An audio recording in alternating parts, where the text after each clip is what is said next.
Welcome, our fellow lovers of love, and thank you for joining us on yet another excursion through the stream of consciousness, down the river of tranquility, to fill the lake of life with love.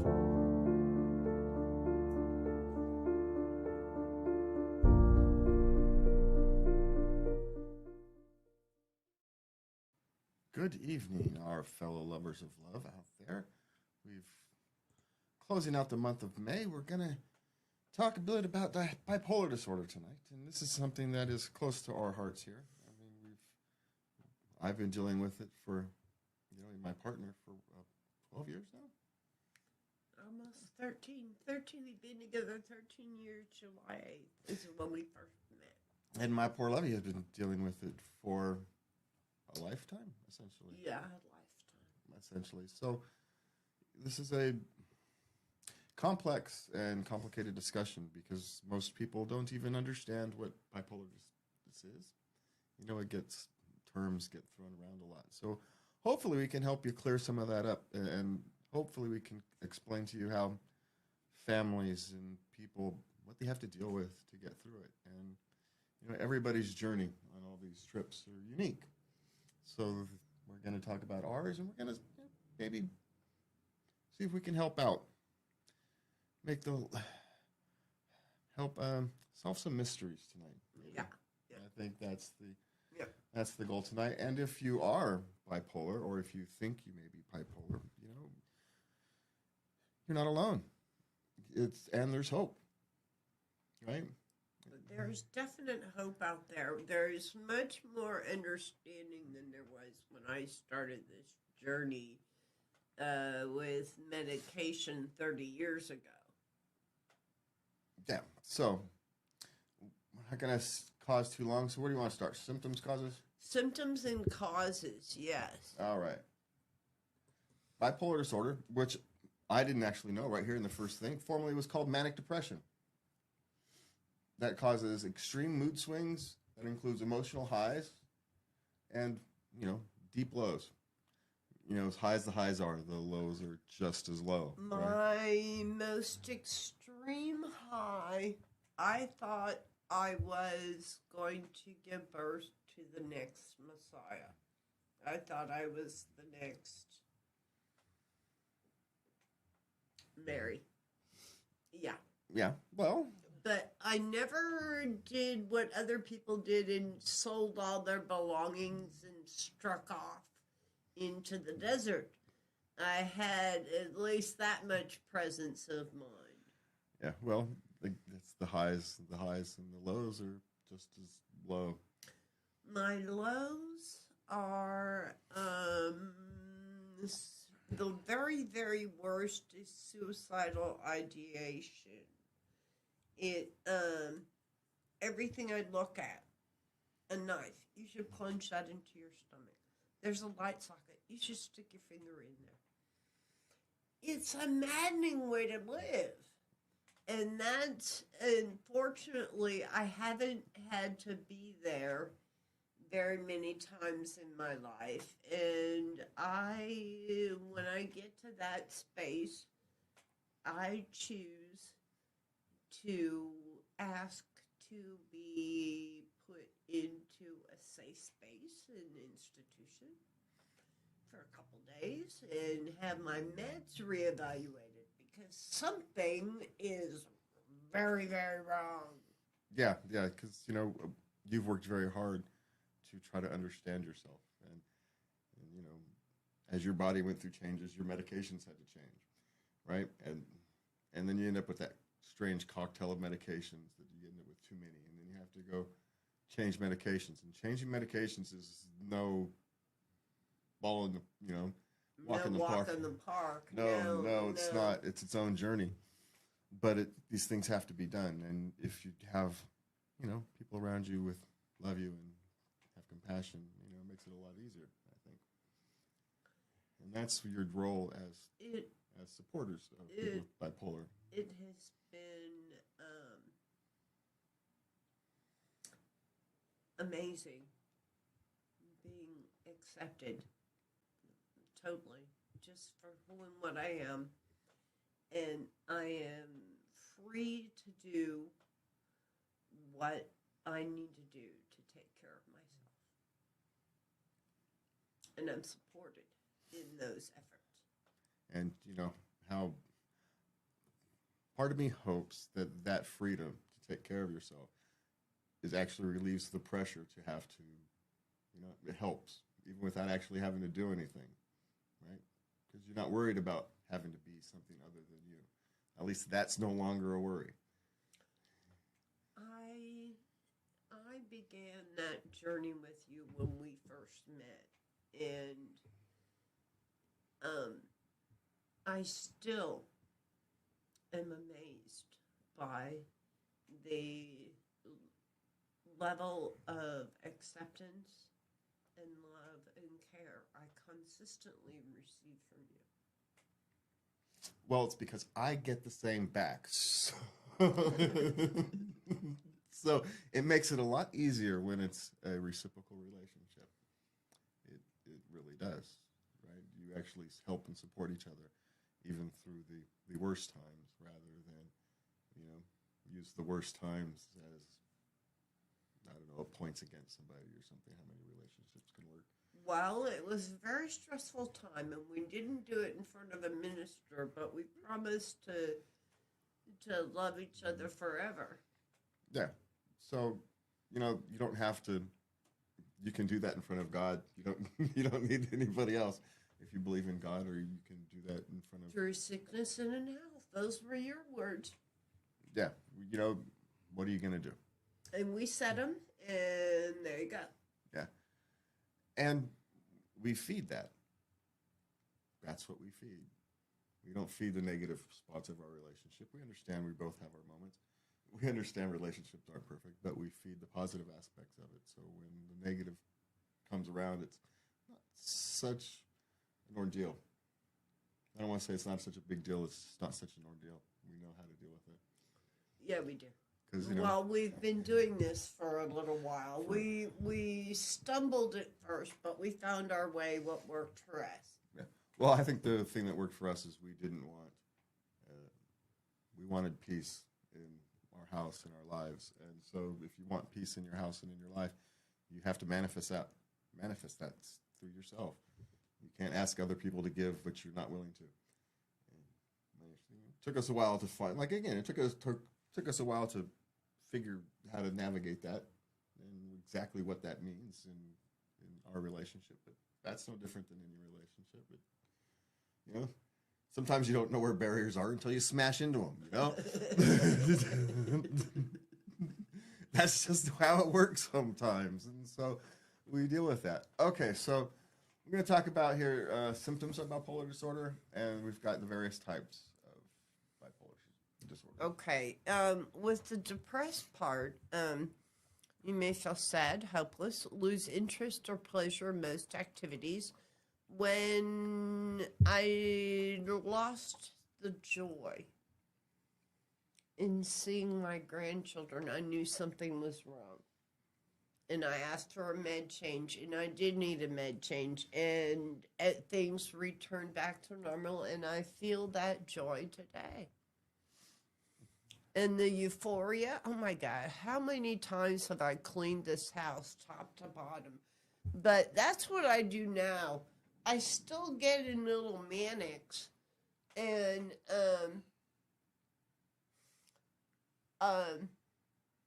but now I channel it into cleaning. Yeah, see, there we go. Okay, so where are we at? We at the same spot, or you might just down a little further?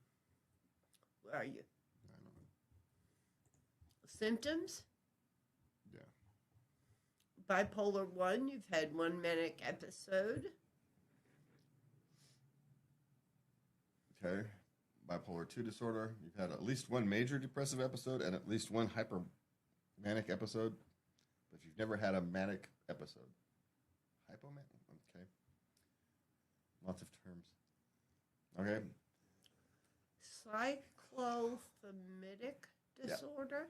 You've had 2 years, 1 year in children and teenagers, of many periods of hypermania symptoms and periods of depressive symptoms. No less severe than No, less depression. severe than major depression. Well, that's not me. Other types for these include, for example, bipolar and related disorder induced by certain drugs or alcohol or due to medical conditions such as Cushing's disease, multiple sclerosis, or stroke.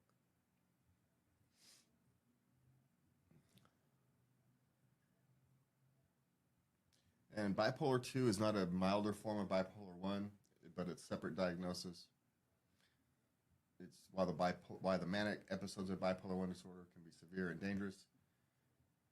Individuals with bipolar 2 disorder can be depressed for extended periods of time, which can cause significant impairment, obviously.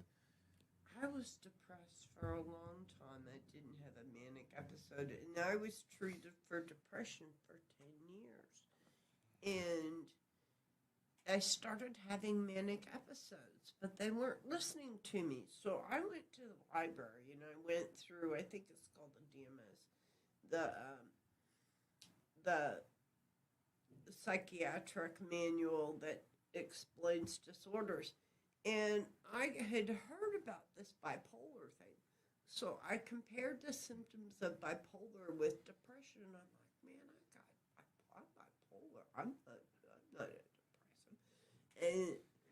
And I took it to a doctor who, thank goodness, my counselor at the time, my psychiatrist, listened to me, and she's like, oh, okay, well, let's try this. And it's been fabulous ever since. It's amazing how that can happen.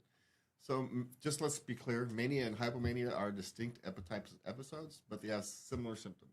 One is simply, mania is more severe than hypomania. So as we all talk about hypomania versus mania, you can know, mania is more severe, causes more problems. Hypomania, I suppose, is something that's, helps you get your house clean, I suppose. Instead of helps you get your house clean or helps you race through a day of work rather than, become dangerous. Okay, but here's some of the symptoms. Abnormally upbeat, jumpy, or wired. Increased activity, energy, or agitation. Exaggerated sense of well-being and self-confidence. Yeah. Decreased need for sleep. Unusual talkativeness, racing thoughts, distractibility, poor decision-making. Buying sprees, sexual risks, foolish investments, that kind of thing. Before I was treated, I had very poor decision-making skills, and it depends on who you talk to as to how well I do today. Hey, everybody has opinions are like, bungholes. Everybody has them. Most of them stink. So there's that. All right. So major depressive episodes include symptoms that are severe enough to cause noticeable difficulty in your day-to-day activities. And depressed mood. Yeah, when you can't stop crying, that is, Yeah, it's feeling sad, empty, hopeless, that kind of thing. I have doom brain. I have a negative voice that talks to me. I call it my critical inner voice. A loss of interest or feeling no pleasure at all in almost all activities, even the ones you would normally feel pleasure in. Significant weight loss when not dieting. Dude, I lose 20 pounds. Or gain or increase, essentially a massive change in appetite. I gain weight when I'm depressed. Insomnia or sleeping too much. Either restlessness or slowed behavior. So fatigue or loss of energy. Feeling of worthlessness or excessive or inappropriate guilt. Decreased ability to think or concentrate or indecisiveness. And thinking about planning or attempting suicide. And they say 5 or more. Right? An episode that has 5 or more of these things. So just, if you just get 1 or 2, you're not necessarily depressed. You're dealing with some stress and you need to cope with it properly. If you deal with a laundry list of these things, then you need some, help. And you may need some help with the other one to prevent from moving to depression. So let's be clear. Yeah. You get a couple of these things, it means there's something you're not dealing with. Everybody goes through stress, but if you're you're dealing with a couple of these things. Maybe. Things like fatigue or loss of energy, that can be anything. You could have eaten poorly for the last week and your body's yelling, shaking your finger at you. So these things can happen. Okay, other features of bipolar disorder? They may include anxious distress, melancholy, psychosis, or others. So, timing of symptoms may include, labels such as mixed or rapid cycling. And they may occur during pregnancy, change of the seasons, or change in hormone levels. Yeah. Yeah. If your body's changing, it can change how your body is reacting. So think about that if you're bipolar and you're hitting that time of your life. If you're a bipolar woman and you're hitting that time where it's, you're changing, the change, whatever you want to call it, menopause. If you're hitting it at that time, you may want to think about getting in front of it and talking to your doctor. How do we prepare? How do we know? It's worth at least thinking through the step. Yeah. So you want to do children and teens? Well, the main thing that this has to say is that it's very difficult to identify.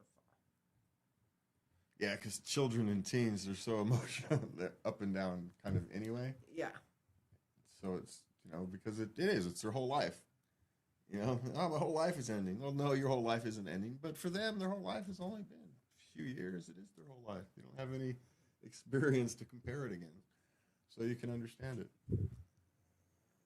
So when should we go see a doctor? Bud? When should you go see a doctor? Yeah. When it starts interfering with your life. I mean, if you can't stop crying, that's how you know. That's a clue. If you actually have thought about, planned out your suicide, that's a clue. Yeah, and let's be clear. There's room for help. You can call 988. Is now a mental health hotlines in the United States. And the Crisis Lifeline, you can use, there's online resources. There would be a hole without you in the world, whether you believe it or not. Yes. So, bipolar gets you into distorted thinking. I shouldn't say you, and I understand it's common, have gotten the feeling that I'm just a burden and my family and friends would be better off without me here. And that's the lie that the disease tells you. Yeah. Please don't listen. No, because you're not your best self yet. No. But you know what? None of us are. If you're all a functional human being, you're never your best self. You can't get there. But you can be better tomorrow than you were today. And, focus on tomorrow. Not next year. Not next week. Tomorrow. One foot in front of the other. You learn to walk. You can learn to live one day at a time. And pretty soon, you can learn to live a week at a time. And then a month at a time. Yeah. There is hope, and there is help. And there are medications that work. There is no magic pill. The medications for me allow me to get out of negative thought loops. Without the medication, my self-talk just doesn't work for some reason. Yeah, so there's nothing wrong with reaching help. It's an honorable thing to do. We all need help at times. Sometimes it's medication. Sometimes it's help from a friend. Sometimes it's the love and compassion of a family or a community. But we all need it. So, what do you want to go to next, my love? How to help 11 ways to help a friend. All right. And so, if you are a genuine friend, you want to help, but it's difficult to know what to do. You know, I'm dumb enough where I just ask. I have no clue, so what would I do? That's kind of my solution to that problem. But it's hard. Well, you have asked me sometimes, what do you need right now? Yeah, that's what can I do for you? yeah. What do you need? Because I don't know. So what is it that you need? And I'll provide that if I can. That's what I do. And Oftentimes, I need help with a gratitude list. I'm feeling pretty low, and I need to count my blessings. And but I just can't think of any. yeah, that's the doom brain. And so we sit down there and we work through your doom brain. That's what we do. We just deal with. We call it the doom brain. It makes it easy for us to label, and so that's how we deal with that. So, but the first thing you can do is educate yourself. What is bipolar? We've just talked about that. So if you've heard this, congratulations. You're more educated than when you started. But, your education doesn't start here. Stop here, right? There's lots of ways to educate yourself. Channel your compassion, but ditch the pity. They don't need your pity. They don't need you to feel sorry for them. They just need you to help them. Just be a friend. Just listen. Just like you would want them to do if you had a broken leg. It's no different. Okay. Accept the lows with the highs. Yep. And one of the things I was life of the party. Yep. one of the things In my Mannix. one of the things I do is I try to be the calm one. So whether you're high or low, I try to present kind of the same. You're my rock. The same, thing, give you a sense of stability. So, something you can trust and count on if you happen to need it. Sometimes you don't. Sometimes you got it covered yourself. You don't need me all the time. But I think it helps that you know I'm there. Yes, it does. So there's that. Okay? So accept those. And, it's the same person. So, you've got to love, you want people to love your quirks. You've got to love other people's. Okay, don't say calm down or cheer up.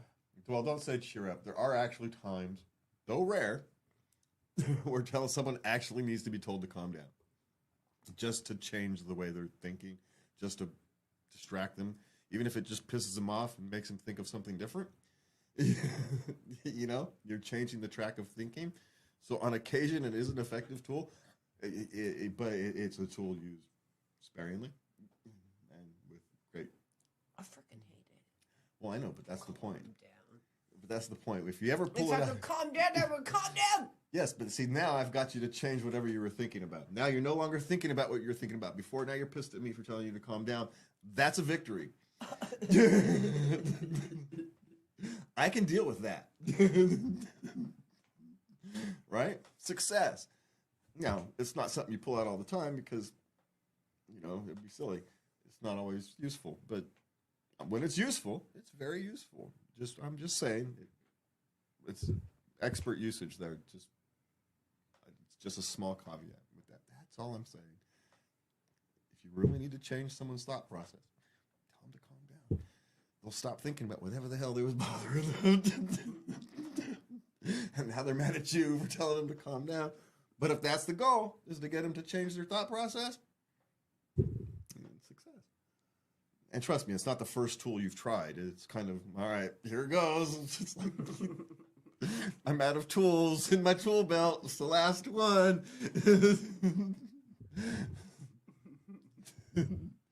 All right. Be understanding when they're less of a friend than you need, and they will feel bad about it. So make sure you actually let them know it's okay, because that's how friendships work. They're not always equal. Okay. Realized they didn't bring it on themselves. It's a chemical imbalance. Yeah, Not a character flaw. Yeah, it's nature, nurture, whatever it is. We are the accumulation of our experiences and our wiring, so to speak. You know, again, give the people the love and acceptance you would like. Encourage a healthy lifestyle. I don't know how much you can encourage a healthy lifestyle, but don't help them lead this unhealthy lifestyle. How's that? Don't encourage an unhealthy lifestyle. I would change that. Well, you could suggest walking, going for walks, Yeah. eating, trying a healthy restaurant. Oh, let's try that. Yeah. Well, my point is, don't suggest to go bar hopping. Oh, yeah. Just don't be the unhealthy one. You don't have to necessarily kind of push healthy stuff. Just don't push unhealthy stuff, and you'll be fine. That's listening is one of the best things you can do. Be genuinely present.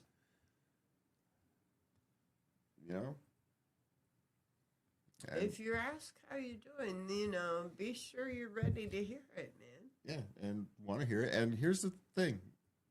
I don't know what to say. I don't know what to do is a perfectly acceptable response. I know oftentimes you're uncomfortable in that situation. You don't know what to say. You don't know what to do. So you know what you do? You say that. That's called being genuine and having an actual conversation. I don't know. You know how freeing that is for the other person to know? That they're willing to sit there and tell you that I'm uncomfortable and I don't know what to do, but I'm going to open up and be vulnerable with you. Being vulnerable together.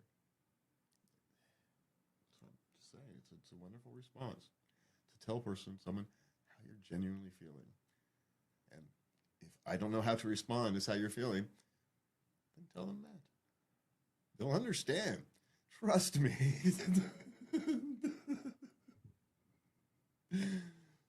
And then you will work from a conversation from there, from love and empathy and compassion. Because you've now got a deeper understanding of each other, and you can build a genuine understanding of each other. So, anyway. All right. Don't get angry if your friend stops taking the medication. Anger does not help. So, if you feel you must, you can ask them why. But well, I can tell you why you get. I gotta stop saying you. I did it a couple times. Because I was feeling better. I was functioning fine. I don't need to take medication every day. This is a pain in the ass. yeah, and kind of forget that, oh yeah, the reason I'm functioning fine is because I'm taking these medications every day. But we're human, right? And, and it does. It can become a drag to have to take medications every day. It's a drag having to remember to take one every day. I'd be a terrible woman. I'd get pregnant often. I worked it into my routine, my nightly routine. Before I put on my pajamas, I take my meds. Okay, That's just what I do. The other one is stay connected, reach out. Sometimes it's hard for them to reach out to you, so make sure you reach out to them. It's a small price to pay for a friendship, right? And don't give up. They need hope, they need help, and you have the opportunity to provide that for them. So don't give up.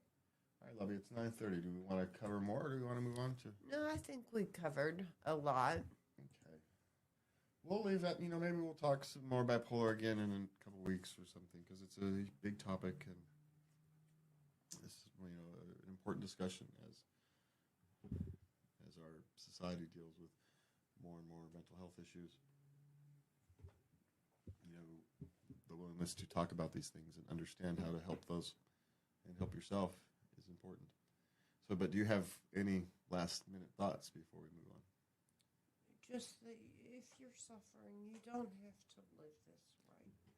Yeah, please reach out. Yeah. And listen to those who are reaching out to you. Don't rebuff them. Yeah. Just because you don't know what to do, it's okay to not know what to do or what to say. It's perfectly fine. But it's not okay to turn your back. So, Yeah. okay. So, questions. We've got relationship questions. Yes, we do. Oh, yay. Okay. They're my favorite. Here we go. Okay. Girl, female 22 I've been seeing just told me, male 23, that she is celibate till marriage. I want the deep connection intimacy brings. Is there a compromise here? Well, you could ask her if she's in everything but, girl. Well, I wouldn't. Look, she's either stringing you on and just not really wanting to have a relationship and hoping this is a thing to push you off, which is possible. Or she's generally has deep held beliefs, moral values. And why would you ask her to change those? If you genuinely love her, why would you ask her to change those? That's part of who she is. So the question is, if you need that type of intimacy to continue your relationship, then she's not the one for you. You guys have different values. They're going to collide somewhere else.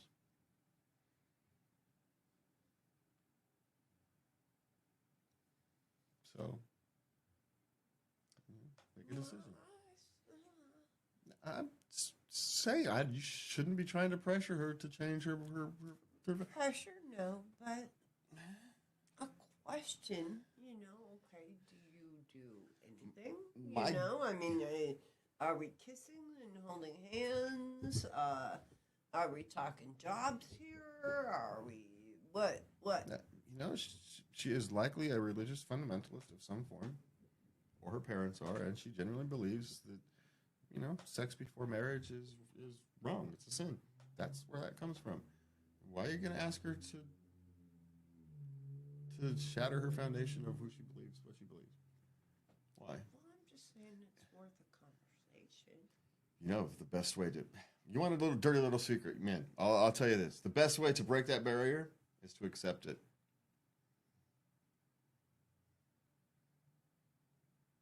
Nothing gets a woman hotter than accepting them how they are. Then nature will take its course.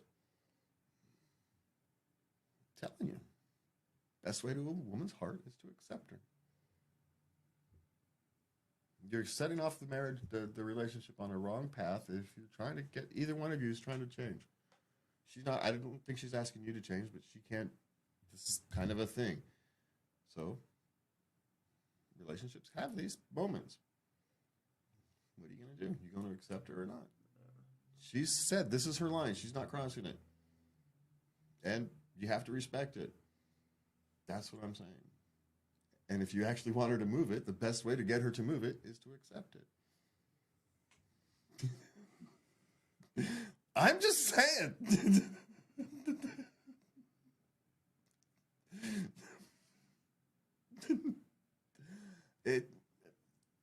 Just saying. It's the truth. Okay, what's next? How do I, 28 female, tell one former friend, 28 female, from a large friend group that she is not invited to my wedding? She's a former friend. How much do you talk to her? Just don't invite her. Yeah, just don't invite her. Why you gotta tell someone they're not invited?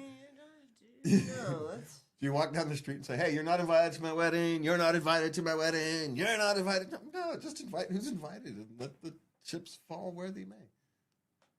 Most people don't care that much. So, yeah, making too much of this. Yep. He, 30 male, called off our 29 female wedding a month before and out of the blue. Is it cold feet or something worse? Dude, you got to talk to him. Well, it's cold feet of some form. Exactly what made his feet cold is the question. Of course it's cold feet. Of course it is. Now, why? I can't answer why. She didn't give any details. Yeah, maybe he found out you have $100,000 of student loan debt, and he doesn't want to assume some of it, half of it, or responsibility for it, or whatever it is. Maybe he found out your family's a bunch of criminals. Maybe he found out his family's a bunch of criminals. I don't know. It could be anything. So yeah, you're gonna have to actually ask. Okay, I can respect your decision to call off the marriage, but can you explain to me why? I just need to know. And you may have to understand that you may not get an answer, or when you understand, it may have been a gut feeling.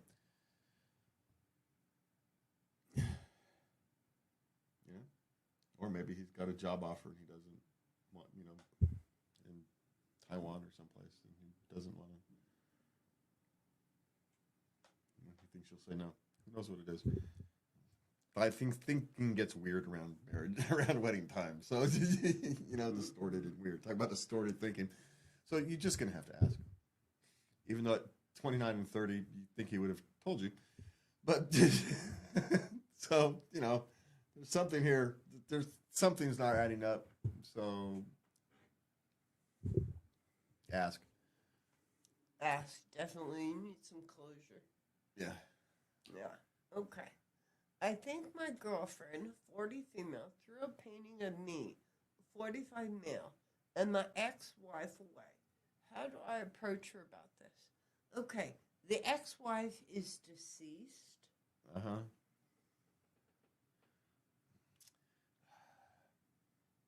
You may want to check places that aren't thrown away. Ask her if she's seen it. It's a tough thing. It's a tough emotional thing. The only thing I've learned about that is you never fight with ghosts. You accept them, and then they show up less often. That's how you deal with ghosts. And so, and I understand, especially when it's talking about a loved one who has passed. It's different, right? It's not like you chose to end that marriage. So you just have to ask her if she knows where it is and go with it from there.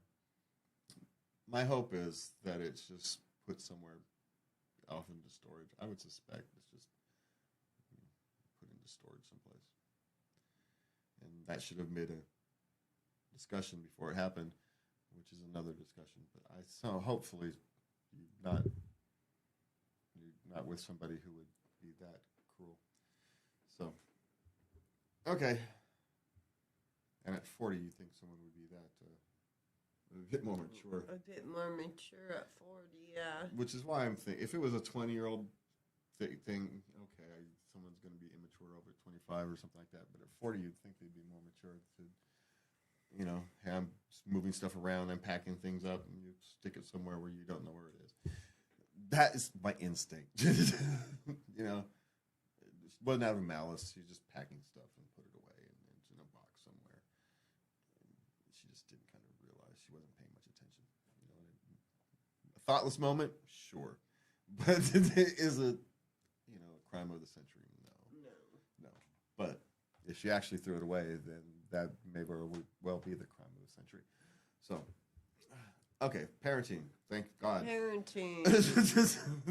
Okay, because parenting questions are much more fun. Okay, what do you got? Did you go out visiting the doctor every year for a wellness exam physical? No, we didn't. And we went when we were sick. It's not like we avoided physicals. But I mean, I did when I was a baby. I had my regular checkups. Yeah, well, even my kids, we only went to the doctor really when they had some cause. That's relatively recent.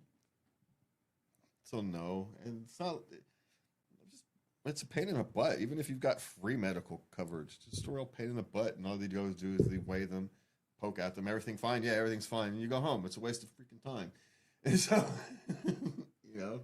I could have told y'all that with a form and not bothered to come in here. So, I don't know. There's a difference between medical neglect, and medical need. So it depends what you mean.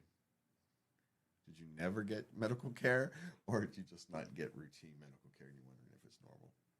It's perfectly normal to not go to the doctor every year if you're perfectly healthy as a child. Lots of children do it. Whether it's good or bad is a discussion for individual parents. Okay. Okay. Wow, 4-year-old bedtime full of hard questions. I'm exhausted. Why the questions at night? He doesn't want to go to sleep. It's not actually necessarily just that he doesn't want to go to sleep. That's when he has you one-on-one to ask. You're not doing nothing. Your day's done. Yeah, and he's got an active mind, and so his mind isn't going to easily shut off. And so he uses that question period as transition. So here's the thing. Start the transition earlier. Set up a Q&A period a half hour sooner, right? Get that process, his mental shift started sooner.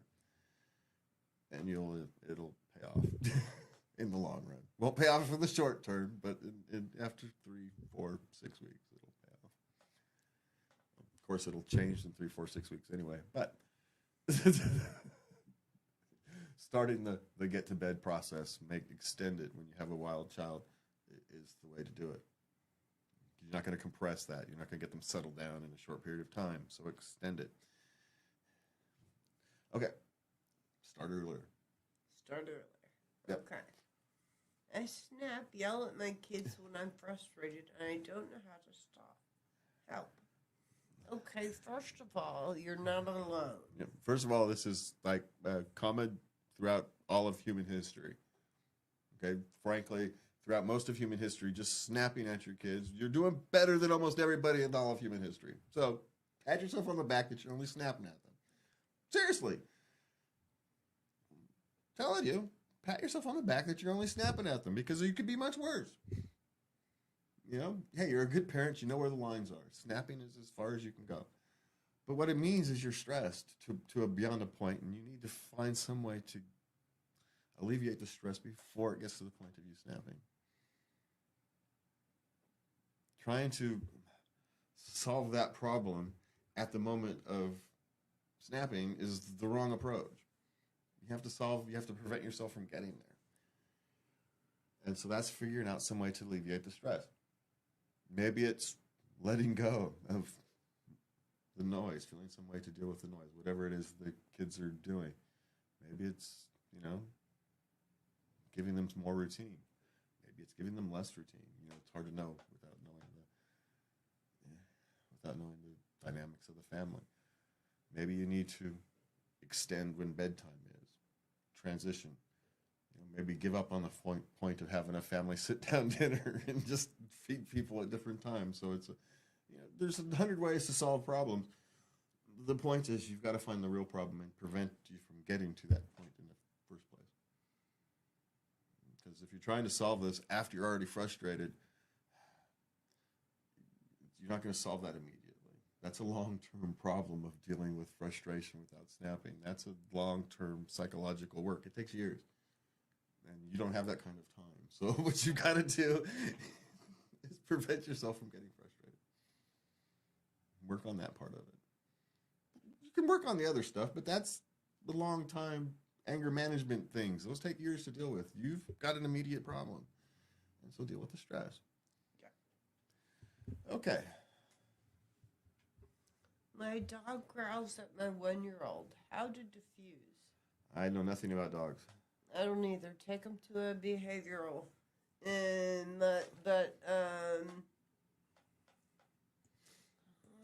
Yeah. Kids come first. Yeah, and it also kind of, is it one of them little dinky dogs that kind of growls and gets angry at everybody, or is it a big dog that could actually hurt something? There is a difference. But generally speaking, if your dog doesn't get around with your children, it's time to rehome your dog. It's for the best of both of them. It's not he's going to be stressed around children. If a dog's going to be stressed around children, an environment with young children isn't the right environment for the dog. You're not doing the dog any service either. Put him in an environment where he's going to be happy and unstressed. And you're going to be happy and unstressed. Okay, so what's next? Okay, we have work questions. Okie dokie. How do you handle coworkers who make assumptions based on your background? I'm an immigrant.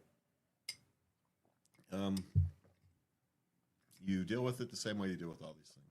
You put your head down and you do your work, and you don't let it you don't let it bother you. No, you try not to let it bother you.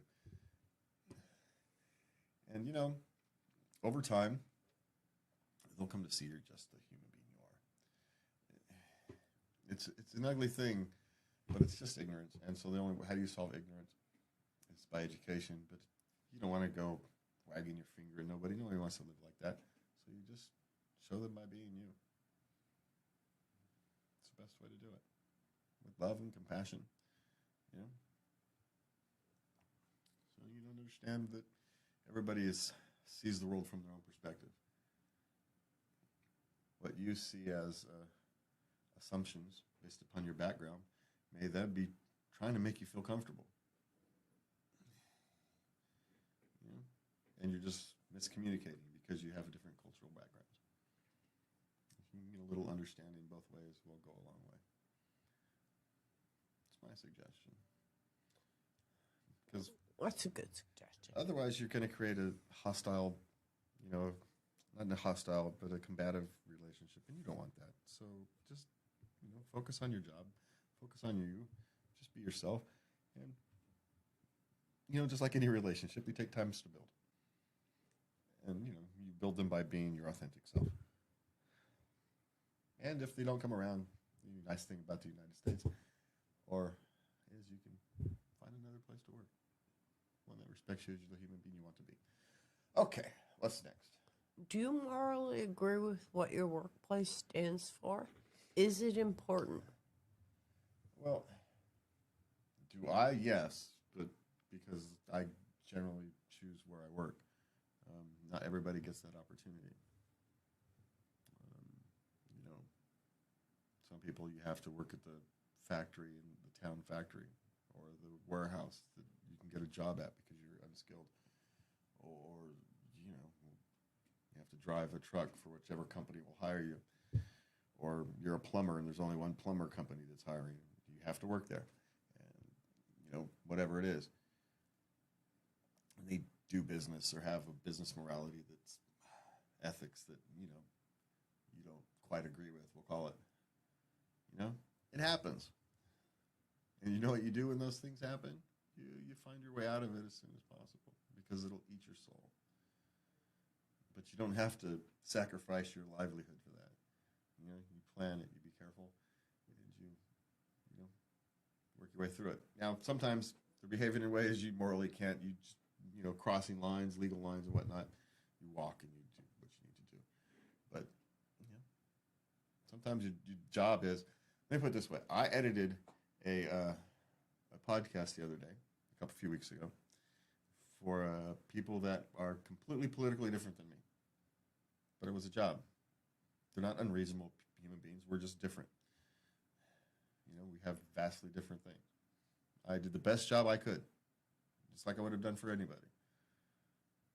Because that's more ethical than allowing political divisions or cultural divisions to separate us even more.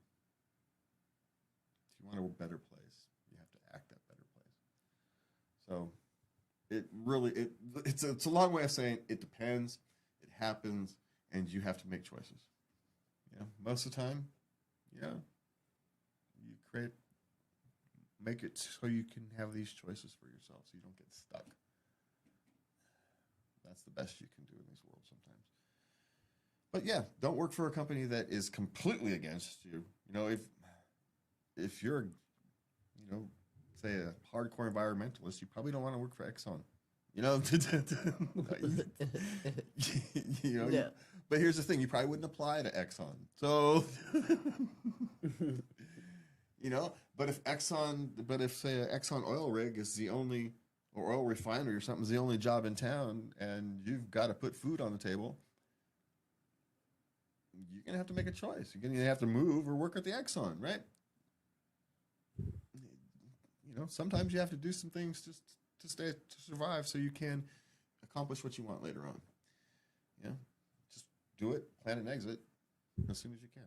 Yeah. Yeah. Okay. Can I take mental health time off? I'll just take time off.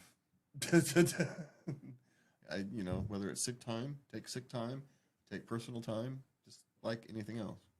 You don't necessarily have to be at mental health. You don't have to tell them that you're taking mental health time off, unless they have a special program to give you mental health time off. Then you take it. Otherwise, just take time off. It's just, is it for a mental health? Yeah, sure. If you need a mental health day, take a mental health day. It's fine. Just take a day off. Schedule it. There's nothing wrong with it. Okay, next. How to deal with a narcissistic boss. Oh, God, just don't play. There you go. Don't. That's the suggestion, is you don't. Just do your job, and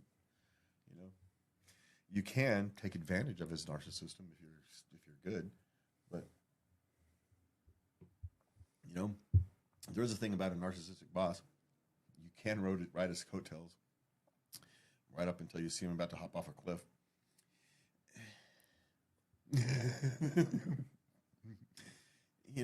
If you're willing to do it, you can ride a narcissist's coattails right up the corporate ladder. He'll take you with him if you're loyal. You just have to remember that at some point he's gonna jump the ship, jump the shark, jump off a cliff, whatever metaphor you want to use, and you're gonna have to be prepared. You're gonna have to be watching so you can jump off the coattails before that happens. So this will, of course, if he doesn't jump the shark or jump off the thing and you've jumped off the coattails, you're now in a very dangerous position. So, wouldn't suggest doing it, but could be done.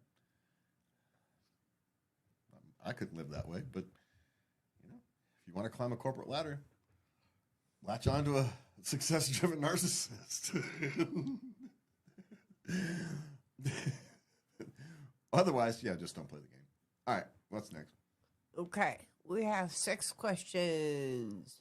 Okay. I got a vasectomy and my fuck buddy is turned off by it. She said I should have asked her first. Should I have? She gets turned on by the risk of pregnancy. Well, you just shouldn't have told her, you moron.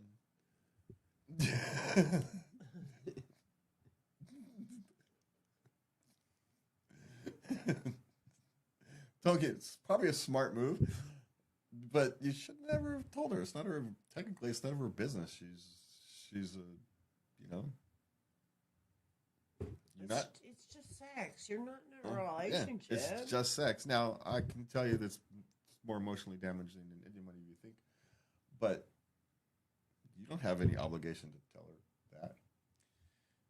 I suppose you had obligation to tell her if you weren't fixed, but if you are fixed, you don't have any obligation. So, yeah. So, but what do you do now? Find a different friend. That's what I would do. She's going to find a different one, so you might as well go find a different friend or re-examine, what you're looking for in life. Okay. Okay, what are you supposed to do during penetrative sex? I don't know what to do with my hands. What is she talking about? Missionary, what do you do? I don't know, whatever you feel like doing.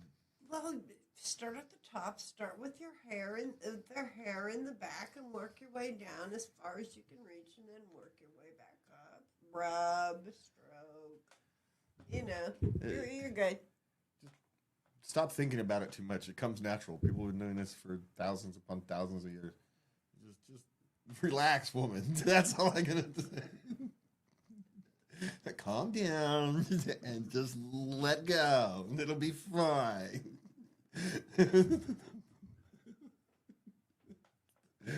That's all I'm going to say. Don't think about it so much. That's my suggestion. Okay. I always like my hair played with. Okay, I came off contraception and my sex drive has skyrocketed, but no man wants to wear a condom. What do I do now? Well, you should get together with the guy who had a vasectomy is what you should do. There you go. Yeah, go meet the guy. 2 questions up, 3 questions up, whatever it is. Well, find a better source of men or rethink what you're looking for. Look, you're always going to be disappointed if you're just out searching for a good time. You just always are. You're going to be more satisfied when you find that one person who you want to spend time with. And so I would suggest spending your energy looking for the one person you want to spend time with. That would be my suggestion. But what the hell do I know? Okay. One more. Last question. I, 20 female, feel unattractive, but my partner, 23 male, is very attractive. But he doesn't really compliment my looks. The sex is great. How do I tell if he is really attracted?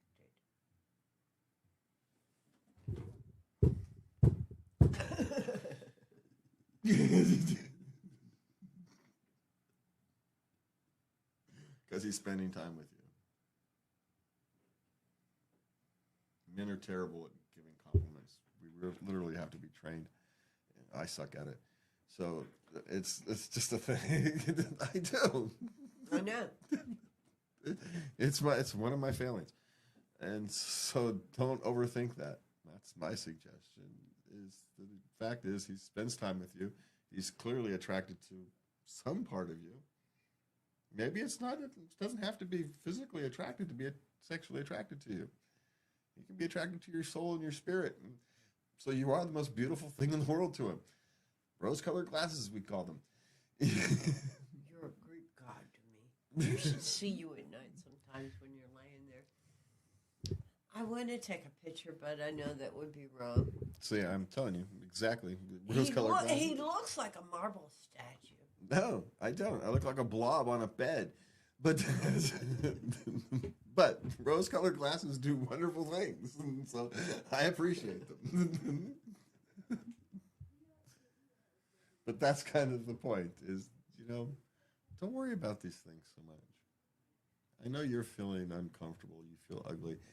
And you would want some more compliments from him. And, you guys are young. He can learn. But, love is deeper than that. Love isn't about what's you see in the mirror, what's on the skin. It's not what's in the superficial. I learned the hard way not to pay attention in a relationship so much what is said and how instead I pay attention to their actions. Yeah. What is done says more than what is said. Yes. And so if he acts like he loves you, he acts like he finds you attractive, then he loves you and finds you attractive.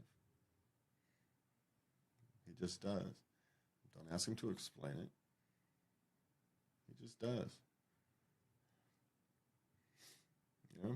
And maybe you're not classically beautiful, but he loves you anyway. Would it make a difference? Maybe he realizes you're not the most beautiful person in the world, but he doesn't care because he loves you. So you want him to tell you that? Of course he's not going to say it. He doesn't want to lie to you either. Maybe he doesn't want to lie to you either so he kind of walks this goofy line that he walks because he loves you. He doesn't want to hurt you, and he doesn't want to lie to you. There's a wide path for truth here. And accept the love that you get. And what are we really talking about here? We're talking about something that's superficial. Yeah, and let's remind ourselves, there is one fundamental human truth. Beauty is in the eye of the beholder. You look in the mirror and you don't see something beautiful. He looks at you and he does. Both of these things, can be true. They both can be distorted. But it doesn't matter as long as they love each other. My guess is you have a distorted view of yourself. Now, granted, some of us aren't all that attractive. and we can understand that. So You have the greatest hair. yeah, that's a compliment. You got gray hair. Yeah. You're very attractive. Anyway, but the point is, You're a good-looking fella. the point is, you may, because it's hard. Because I don't know, maybe the person isn't all that attractive, and she's recognizes it. Maybe she's someone who is attractive and thinks they're ugly, because that, Lord knows, that happens enough too. Maybe the truth is generally somewhere in between. In between, yeah. The truth is somewhere in between. You're probably cute. Now, I have felt less than in relationships, but not with looks. It was, I was very much an introvert during a period of my life, and I was in a relationship with someone who was very outgoing, and that made me very uncomfortable. It was hard. I tried to change, and it didn't work out so well. Yeah. Well, change is a strange thing. We all need to do it, but some change isn't possible. You can't change an introvert to an extrovert. It's not possible. Can't really change the other way around either, right? Because they function differently. An extrovert gets energy from people, from interactions, from social interaction. An extrovert has energy taken away from, An introvert has taken away. Has it taken away. And so, they kind of view the world from a completely different perspective. So anyway, that's an interesting thing. Maybe we'll talk about that sometime. Anyway, for me and Levy tonight, we want to thank you for joining us. Be kind to yourself, be kind to others, and please remember to love everybody. Good night.